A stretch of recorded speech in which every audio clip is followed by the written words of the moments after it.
Let's get to the Cowboys in a second. This is Doug Gottlieb Show. It broadcasts live every day from the TireRack.com studios, TireRack.com. What you get there, unmatched selection, fast free shipping, free road hazard protection, over 10,000 recommended installers, TireRack.com. It's the way tire buying should be.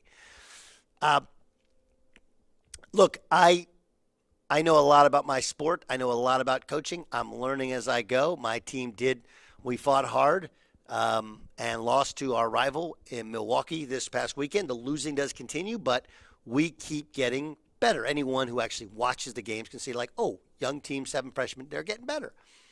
This is not excuses. Again, we've had to fix some things that fell by the wayside during our preseason, even during the season, but I do feel like we are on an upward trajectory. And the great thing about my job is, like, look, at our level, what really matters is March, and with this program, I was hired with the designs of building it so it's sustainable for the long term. And even my boss knows, based upon when I got the job, like, I can't create wine out of water. I got to slowly churn a little butter day after day after day. That's not the Dallas Cowboys job. Okay? The Dallas Cowboys job is, hey, Jerry Jones wants to win a championship. Every job is different. Every expectation level is different. And so when Mike McCarthy was let go today, I think there's a lot of people like, whoa, that stinks. That's bad juju, what the Cowboys did. Because remember, last week, the Bears asked to talk to Mike McCarthy, and the Cowboys like, nah, he's our guy. And then you're like, wait, why did they fire him today? What do you think? What do you think? Well, he wasn't fired. Wasn't fired. His contract expired. They couldn't come to an agreement on an extension. Okay, so you might say, well, that's being fired. Sort of. Or Cowboys did want to keep him as their coach, but they didn't want to give in to a long-term deal. That makes sense. Like, And the truth is that I think this move should have been made last year. Mike McCarthy is a good football coach. He's a good play caller. Dak Prescott really likes him. But if you're not willing to part ways with Dak Prescott for his playoff ineptitude, well, then my thought was, why don't you hire a coach who's had much more success in the playoffs? Because McCarthy has made some ill-fated decisions, some game clock management issues, and 2 years ago, Niners, last year, Packers, some embarrassing losses that really it was their offense and their turnovers that undid them. That's fair, isn't it? And so Jerry wasn't lying when he was like, yeah, we want him back. You know? Jerry also said, talk to whomever. Like, wait, he said talk to whomever, and then they wouldn't let him talk to the Bears. And then they part company, like a couple days later.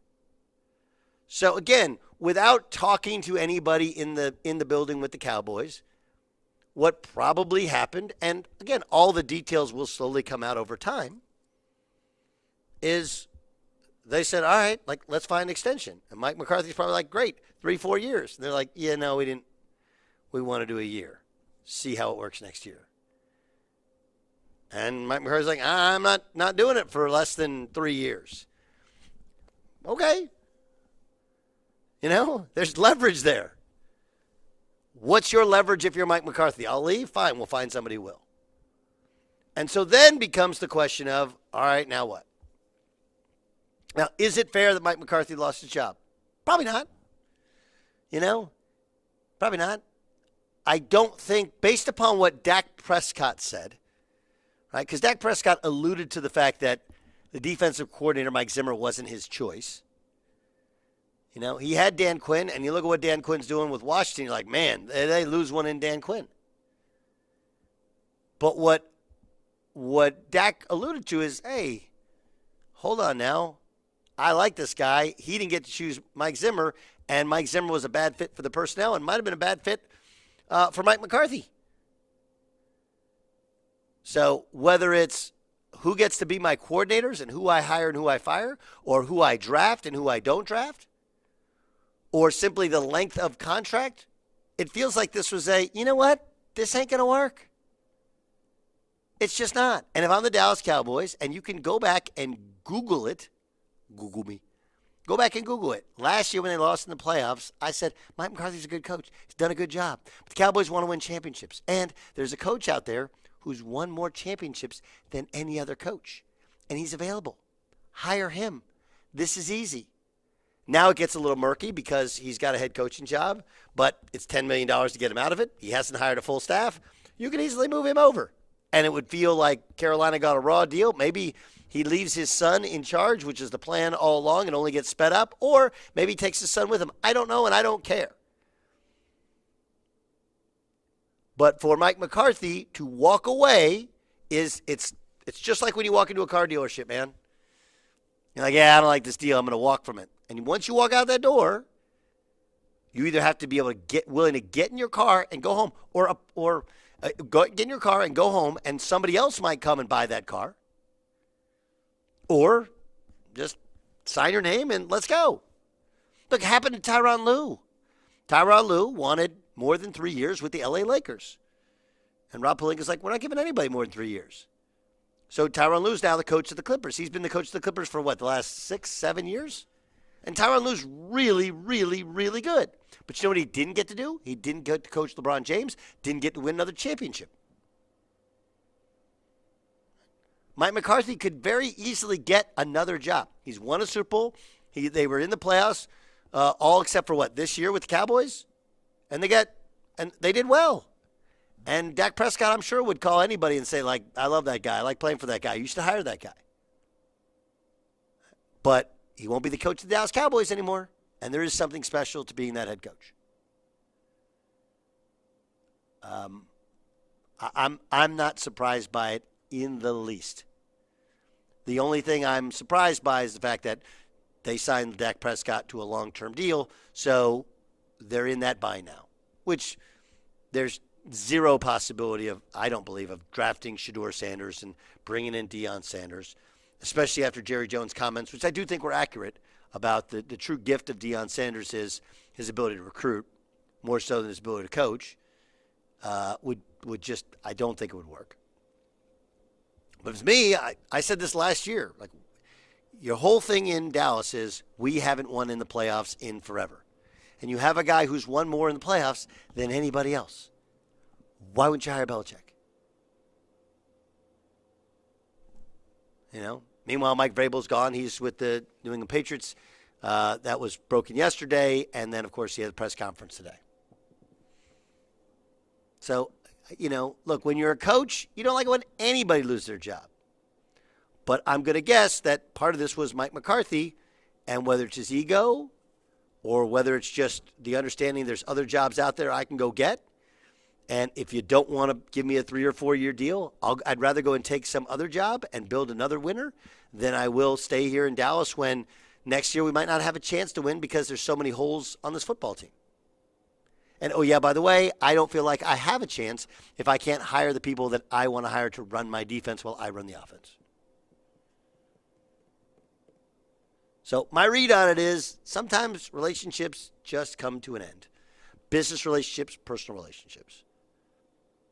And if it was as simple as Mike McCarthy saying, I want this defensive coordinator, I want this number of years, I want this, and this, and they said no, and he goes, well, then I walk, and they go, okay. Then that's actually a mature end to a relationship. It's Doug Gottlieb Show here on Fox Sports Radio. Buyer, I know you were on air yesterday. You guys had some really good stuff on air yesterday as I was driving and listening to you guys. How much of the high are you on from Ohio State winning, by the way? Oh, that was magnificent. That was truly something. A crazy game. Sometimes the greatest games just aren't perfect. There's greatness, and then there's, mistakes and everything involved. But, yeah, that was a top 10 play, I think, for sure in my lifetime. No doubt about it in Ohio State history, the Sawyer sack and return. Sawyer was so good. And he was so good. He's been so good in the play. I mean, he's just a tremendous player. You know what he is? He's who Andy Katzenmoyer was supposed to be. How about that one? That guy's a monster. I have my dad was an Ohio State alum. I have no true tie or connection to Ohio State football. I love watching 33 play football. Like, that kid plays so hard. So hard. Yeah, there's a lot of full circle. They played different positions, No, I know. obviously, but Yeah. Ohio kids and Sawyer was a great basketball player in high school as well. I saw him. Like, I was watching some of those videos this weekend. I was like, man, can you imagine? Sure. Can you imagine matching up with him in high school? Yeah. Oh, my God. But being one of the guys that wanted to return, obviously he was at the center of the Michigan flag planting controversy and trying to rip that. He will go down in Ohio State lore for what has transpired over the last 2 months. Not that his career wasn't great up to that point, but the chapters that have now been added, it's truly been remarkable. And I said top 10. It may even be top 5 for how crazy that was. I mean, Texas at the 1 yard line, and then At the he ends 1 up, yard line. yeah. At the 1 yard. And it's really interesting on how, like, I almost feel like social media, and I love I have loved my time on X. And I'm not like one of these, like, I'm moving away from X, whatever. But I do feel like I need to find a way to clean up my algorithm for people that I actually think because so many of these people, like, it's just bizarre opinions, It's like just bizarre. Mm-hmm. Like, what are we actually, like, that was a great football game. Texas lost by 2 touchdowns, but, I mean, one of them is at the end, it's returned for what They're are we a actually yard away talking? from tying it. They're a yard away from tying the game. It was a great game, and a kid made a great play. And Ohio State's defense, his coach Jim Knowles does an incredible job. It's like they found a way. Like, it really was. It's one of those where score not indicative of how competitive that football game was.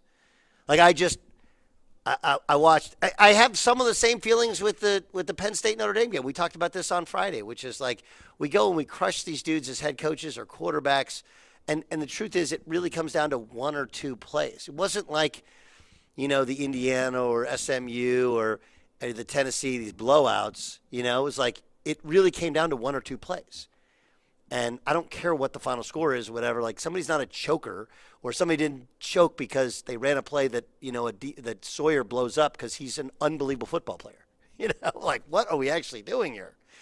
I don't know. I enjoyed the hell out of those 2 semifinals. Your reaction to Mike McCarthy and the Cowboys parting ways? Surprised considering the information that we got last week that these sides were going to be talking about a deal and that permission was denied by Jerry Jones at this time. But I think you said something earlier in this segment that is 100% true.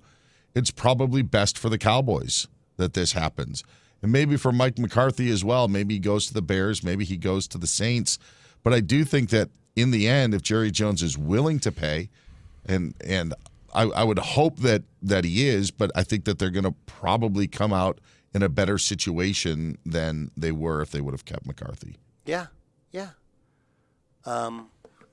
Maybe. Again, depends who they hire. It depends how it all fits together. And the other thing you learn, again, I know you know this, Stan, so I'm not being condescending towards people who know sports.